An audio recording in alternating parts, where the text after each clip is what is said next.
आणि छत्रपती संभाजीनगर पदवीधर मतदारसंघाचे विधान परिषदेचे सदस्य सतीश चव्हाण यांनी अजित पवार यांच्या राष्ट्रवादी काँग्रेस पक्षामध्ये प्रवेश केला। सतीश चव्हाण हे शरद पवार गटाकडून गंगापूरमधून निवडणुकीच्या रिंगणामध्ये उतरले होते, पण गंगापूरमध्ये त्यांचा पराभव भाजपचे प्रशांत बंब यांच्याकडून झाला होता।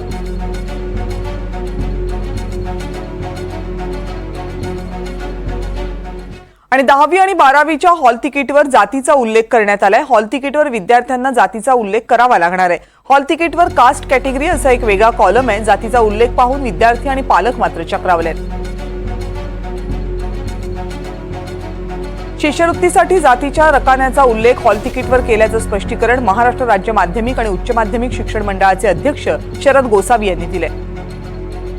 हॉल तिकीट तयार करत असताना त्यामध्ये विद्यार्थ्याचं नाव, विद्यार्थ्याच्या आईचं नाव, विद्यार्थ्याच्या घेतलेले विषय, कुठल्या दिवशी कोणता पेपर आहे, किती वाजता आहे आणि किती वाजता विद्यार्थ्याला परीक्षा दालनात उपस्थित राहायचं आहे, म्हणजे रिपोर्टिंग टाईम त्यामध्ये दिलेली आहे।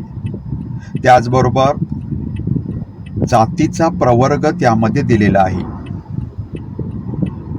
विद्यार्थ्यांना 10वी नंतर किंवा 12वी नंतर शिष्यवृत्तीसाठी समाज कल्याण विभाग असेल, आदिवासी विभाग असेल, या विभागांना आपल्याला विद्यार्थ्यांची माहिती द्यावी लागते। त्यानुसार त्यांना शिष्यवृत्ती मिळत असते। त्यामध्ये विद्यार्थ्यांच्या शाळेच्या जनरल रजिस्टरवर किंवा ज्युनियर कॉलेजच्या जनरल रजिस्टरवर जर प्रवर्ग व्यवस्थित असेल तर ती शिष्यवृत्ती विद्यार्थ्याला मिळण्यास सहज शक्य होतं। आणि हॉल तिकीटवर जातीचा उल्लेख करणं हे गंभीर आहे, यावर शालेय शिक्षण मंत्र्यांनी स्पष्टीकरण द्यायला हवं अशी मागणी ठाकरे गटाच्या नेत्या सुषमा अंधारेंनी केली आहे। इयत्ता 10वी आणि 12वी हे शैक्षणिक आयुष्यातील अत्यंत महत्त्वाचे टप्पे किंबहुना मैलाचे दगड आहेत। या वयात विद्यार्थ्यांवर सर्वसमावेशक समतामूलक समाजव्यवस्थेचा संस्कार होणे अपेक्षित असते।